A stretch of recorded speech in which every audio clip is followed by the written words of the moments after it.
So hello everyone, finally আপনাদের জন্য নিয়ে আসলাম আজকে আমার new blog and first blog.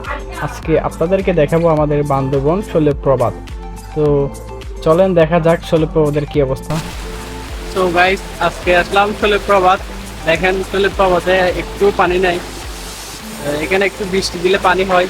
তো আজকে আসলাম, দেখি একবারও বৃষ্টি নাই। দেখেন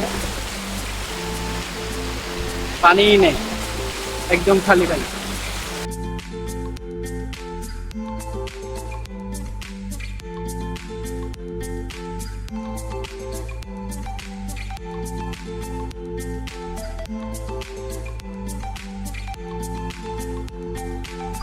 আপনারা এখানে আসলে অবশ্যই বৃষ্টি দিলে আসবেন, কারণ এখানে বৃষ্টি না দিলে পানি থাকে না। তো আমি এসে পানি পাইলাম না, অনেক কষ্ট পাইছি। তো দেখি উপরে একটু ঘোরাঘুরি করে চলে যাব। তো ভিডিওটা একটু সবার থেকে ভালো লাগলে লাইক কমেন্ট শেয়ার করে দিবেন, আর আমার আইডিটা একটু ফলো দিয়ে দিবেন। ধন্যবাদ।